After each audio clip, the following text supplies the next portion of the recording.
Is there a way that we could be doing rescues without violating the Freedom of Access to Clinic Entrances Act? We came up with Red Rose Rescues. A Red Rose Rescue is significantly different, and it doesn't violate the Freedom of Access to Clinic Entrances Act. We want to go into the waiting room, sit down next to the moms, and talk to the moms. This is the last opportunity these women are ever going to have 5 minutes before they walk down the hallway of death. Very few people can say they've shaped the pro-life movement from its earliest days. Even fewer can say they've stood in a courtroom for the preborn or knelt beside dumpsters to reclaim the bodies of children the world refused to see. But Dr. Monica Miller has done all of that and more. A nationally known pro-life leader since 1976, founder and director of Citizens for a Pro-Life Society, and a professor of theology at Madonna University, along with the author of landmark works including Abandoned, the Untold Story of the Abortion Wars. Dr. Miller has spent nearly 5 decades on the front lines of America's greatest human rights battle.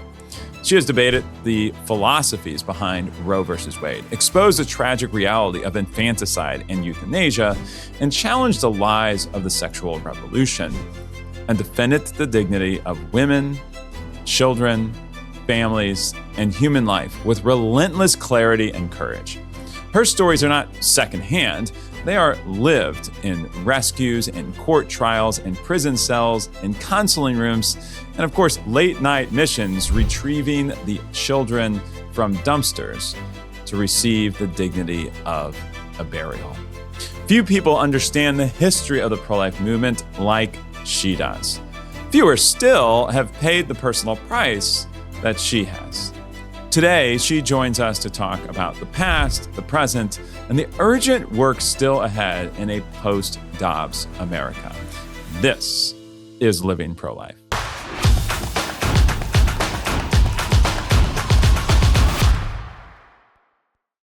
Hey, thanks for listening to Living Pro-Life. Make sure to be part of the growing base of people making Coalition Life happen. And so we ask you today, please consider donating $1 for our One Life campaign. Your $1 can help build a culture of life. Your $1 can help save a baby from the tragedy of abortion. Your $1 can help women in need who need us more than ever. Consider donating $1 today, supporting our mission here at Coalition Life, and ultimately helping to end abortion throughout our great country. Now back to Living Pro-Life. Well, welcome, Monica. Good to have you on the broadcast. I'm so glad to be with you. Thank you. Well, Monica, you've been around the pro-life movement for a really, really long time, and you've been doing fantastic work from the very beginning in the pro-life movement. So I know you're doing a lot of work with Citizens for a Pro-Life Society, but what is your take on where we are right now in the pro-life movement? Well, obviously, we're in the post-Roe landscape with the Dobbs decision. I'm going to say something, I hope it doesn't sound too discouraging, but I don't think the pro-life movement was ready for Dobbs. We can see that so many states are codifying a right to abortion in their constitutions. Sadly, I happen to live in one of those states, namely Michigan. What we need to be doing right now, we need to do 3 things. Educate, educate, educate. Okay. We need to convince the public, the voting public, that the unborn are human persons, human beings, and have a right to life, even if, dare I say, a God-given right to life. So we need billboards, we need TV ads, we need newspaper ads, we need to get on talk shows, we need letters to the editor, yard signs. Just so many people are still completely ignorant regarding the dynamic development of the unborn child in the womb. And then, frankly, there are those on the other side, the pro-abortionists, who know full well that the unborn are human, but they'll say it doesn't matter. We have to make it matter, okay, and put them on the ropes. They are unreasonable, they are unscientific, they are philosophically flawed, and they are spiritually in the dark. So that's what we need to be doing. So I know you've written a recent book called Abandoned. Tell us about your book that you're putting out now. Right, Abandoned, the Untold Story of the Abortion Wars, was published by St. Benedict Press, which is actually an imprint of Tan Books. So if anybody wants to find the book, it's super easy. Just go to tanbooks.com and you do a search, and the book will come up. I actually started writing that book in 1999. It took me 10 years to get it published. When I give speeches and I talk about my book, I say to the audience, if you want to make sure that a book is not going to get published, write it on the subject of abortion and write it from a pro-life perspective. So it was a long journey to finally, God bless them, over at St. Benedict Press. And they did a beautiful job. It's a beautiful book. It's got 16 color photos. It's a hardback. It's also paperback. You can get it on a digital. My book is a chronicle of 20 years of pro-life activism. So you might say a slice from the history of the pro-life movement. So I chronicle our pro-life activism starting in 1976 and going all through the year, basically, of 1994. And why does the book end there in the year 1994? That is when Bill Clinton signed the Freedom of Access to Clinic Entrances Act, which essentially, and there are other reasons, of course, but essentially shut down the pro-life rescue movement. He signed that hideous law, which is still on the books, but there is some effort to get it repealed. So there are attorneys and legislators in Congress that are working on that, but Clinton signed it May 20th of 1994.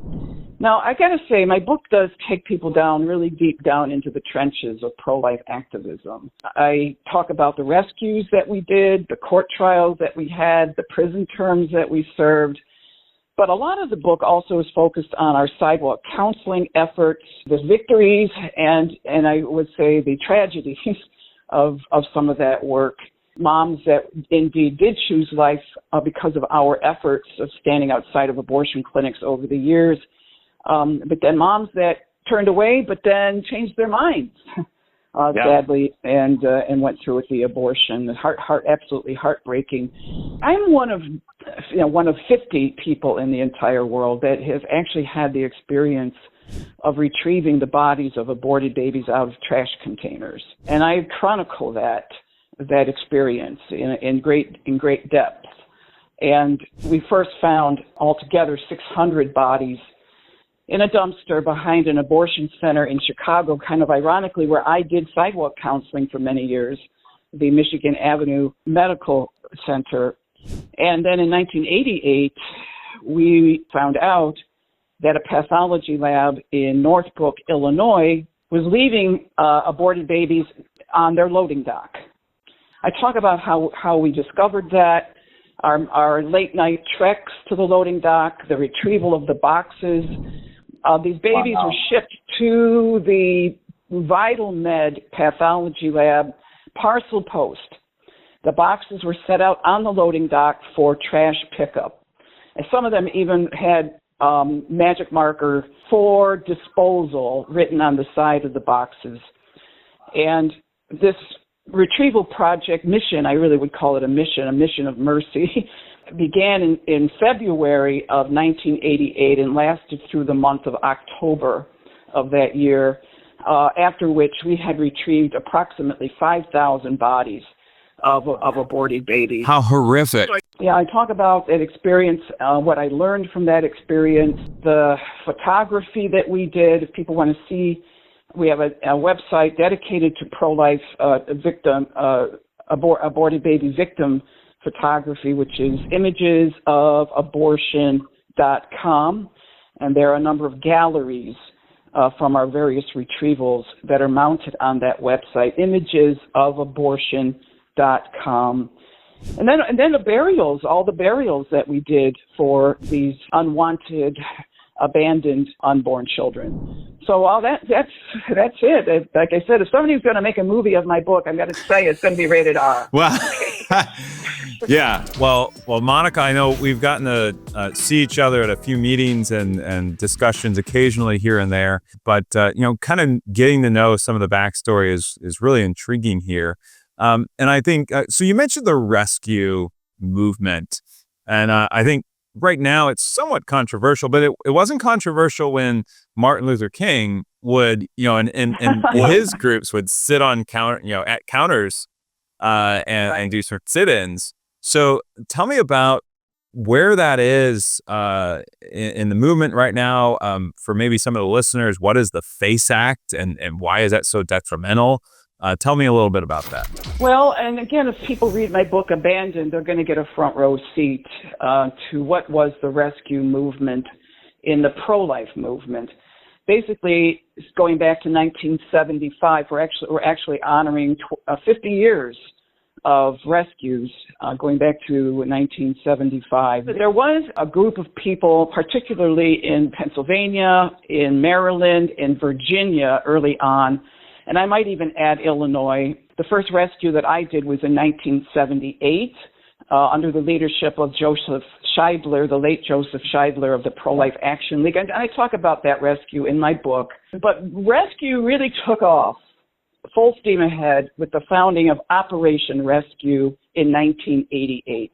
And now we had a movement where literally thousands, if not tens of thousands of pro-lifers would stand in front of the doors to various abortion centers all across the country to stop the killing. They would get arrested. They might get a city ticket. They might get a misdemeanor disorderly conduct charge, no more than maybe 30 days to 90 days in jail at the most, sometimes not even that. But then the pro-abortion members of Congress under the presidency of Bill Clinton pushed forward what is called the Freedom of Access to Clinic Entrances Act. So the acronym is FACE, the FACE Act. That made doing a sit-in at an abortion clinic a felony. Right. You are now going into federal court, and if you get convicted a second time, that does make you, by the way, a felon.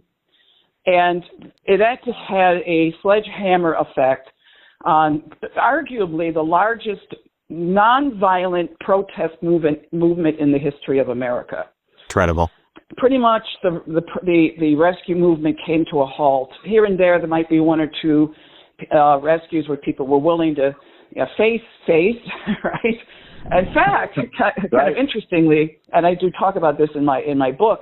So Clinton signs the FACE Act on May 20th of 1994, but our group, Citizens for a Pro-Life Society, already had plans to do a rescue even before he signed that law. Well, we went ahead and did it June 4th of 1994, and all of our people wound up in federal court, and a few of them even went to federal prison. So now we see, things are significantly changed.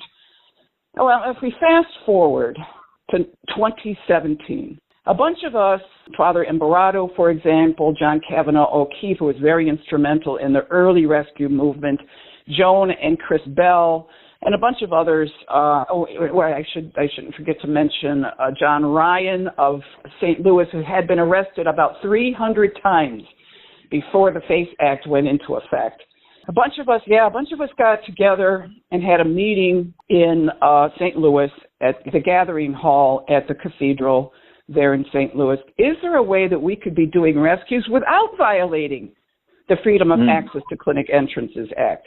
Yeah. So the thing is, with FACE means that, you would be guilty, quote unquote, right, of violating FACE if you prevented ingress and egress to a reproductive health center, or you prevented physically somehow prevented someone at that reproductive health center from freedom of movement. Okay, so I had been thinking about this actually for quite a while. Maybe we could even do rescues in a better way than blocking the door. And not that I've got a problem with that, mind you, but so we came up with Red Rose Rescues, and we've done about 37 of them since 2017. A Red Rose Rescue is significantly different, and it doesn't violate the Freedom of Access to Clinic Entrances Act. So if people want to get more information about it, just go to redroserescue.com. You click on the About tab, and we have our mission statement, our code of behavior. There's lots of articles on the website and a lot of photographs so people will have an understanding of what we're doing. Yeah. We cap the pro-lifers, we cap it at 6. Because we don't want to look like we're protesting abortion. Not that I got a problem with that. But we want to go into the waiting room, a small group of us, very quietly, as discreetly as we can, sit down next to the moms. Maybe they're with a girlfriend, maybe they're with their mom and dad, maybe they're with a boyfriend or the husband or whatever. But sit down and talk to the moms. This is the last opportunity these women are ever going to have 5 minutes before they walk down the hallway of death to kill their baby. So this is the last opportunity. And we have had women leave. We have had babies saved as a consequence. But the other aspect of the Red Rose Rescue is that we will stay with the victims. Because it's so far, not all the women are going to go, right? They're going to stay. A lot of them stay, right? So we have a spiritual commitment that we will stay with the unwanted. As long as those unborn children, some of them are going to face this horrible execution, we will stay with them. We are not going to leave. And so that's where the risk of arrest possibly does come in. So that's what we do. We do have roses. Eventually, we do pass them out to the moms. Sometimes we even give the roses to the staff people, and once in a while they actually take the rose. This is amazing. I got to tell you this. So we did this Red Rose Rescue at the Women's Health Clinic in Chester, Pennsylvania, just a couple of months ago. This abortion center only does chemical abortions. It doesn't do surgical abortions. Okay, so just the chemical. So there were 4 of us who actually went into the abortion center, and then we had 3 people who were down in the lobby of the building to intercept the moms as they got on the elevators so that they would be able to give them literature and talk to them even before they would go into the abortion center. Okay, but I was one of those who was actually in the abortion center. Well, what do you know? We stalled the abortions for over an hour. And we had a lot of interaction with the staff as well. We got into some good conversations with them about abortion. Suddenly, the staff told, there were 7 women, I think maybe 8. It might have been up to 8. 8 women there to get their kill pill abortion. They told these women, we are closing this clinic early. You all have to leave. Wow. Every mom, that's right, every mom who came there to kill her kid left that abortion center without the chemical abortion pills. That is huge. That means that, first of all, at the very least, those unborn children had a reprieve of their execution. And number 2, those moms had an opportunity to rethink their decision. Again, we're talking with Monica Miller with Citizens for a Pro-Life Society. Just as a bit of a reminder, we are not attorneys necessarily, and I think we're talking about opportunities for pro-life activity, maybe only limited to, as she said, maybe 6 people at a time. There's still a debate in the pro-life movement about face and what exactly does that mean for us as pro-lifers and our ability to save lives. But I'm sure people were not so fond of some of the sit-ins back when Martin Luther King was around. So it's certainly something we're excited about, that the pro-life movement is very diverse. And that's part of why we're starting this or running this podcast, Living Pro-Life. So Monica, where do we go from now? So like the Dobbs decision was this big, huge promise that Roe versus Wade is overturned. It's this big deal. And now, several years later, it's a bit of a disappointment. Where do we go from now? Well, in some ways, Dobbs itself, dare I say it, was a disappointment. And let me explain. I read every word of the Alito opinion, the actual decision. I even read the dissenting. Okay, so hundreds of pages. And if you were to see my copy, I have it annotated: weakness, disappointment, wrong. What should have happened is Alito should have said, the unborn are persons, their right to life is protected by the 14th and the 5th Amendment, and we are done. But he didn't do that. So now everything got thrown back to the states in a so-called pre-Roe v. Wade scenario. But, we've had 50 years of death, 50 years of getting used to killing people. Like I said, there's how many states, New York and California and a whole bunch of states have codified abortion in their constitution. So we have a lot of work left to do. Thankfully, there's a lot of fantastic young people coming up who are going to eventually lead the pro-life movement into victory. As Martin Luther King said many years ago, a lie cannot live forever. And abortion is based on a lie. The unborn are human persons with a right to life, and abortion is a horrific violence against a class of people who cannot speak, they cannot protect themselves, and they are invisible unless you make a decision to look at an ultrasound. Wow. Okay. Definitively, the Dobbs decision was a disappointment. Maybe it gives us a different play card. It's something else. We have to, of course, read the documentation and understand what it actually means for us at the state level or frankly at the federal level. So besides and in addition to Red Rose rescues or those kind of sit-ins, what are some other things maybe for the average listener who is thinking, well, what do I do next? Well, I think the backbone of pro-life activism, and maybe I could even say the pro-life movement, is sidewalk counseling. We need to be at the very places where the unborn are literally put to death. You will save babies from abortion. If you go out on a regular basis, even if it's just a couple of hours, every 2 weeks or whatever, you're going to reach out to those moms. You're going to offer them the help, the practical help that they need, the emotional support, and you will save babies from abortion. We need to be where the unborn are actually being put to death. But there's so much fantastic other work, working in pregnancy help centers, getting involved in the political system and working for pro-life candidates. So there's just a lot that we can do, and I hope people will not be afraid to jump in and do what you can according to the gifts that God has given to you. So again, we're talking with Monica Miller with Citizens for a Pro-Life Society. Monica, if people want to get involved, where's a good place for them to get hooked in with you? Yeah, okay. I'm gonna send people to our website. There's a link to the book right at the top of the homepage. So prolifesociety.com, no hyphens. And there's a contact tab, and you can send us an email, and we'll get in touch with you, for sure. Perfect. Well, so one last question for you, Monica, is what's next for you, besides maybe going home and eating dinner? What's next? What's next? Where are you going? Well, I can say that a lot of our mission with Citizens for a Pro-Life Society is helping moms who have chosen life, and they are very, very needy.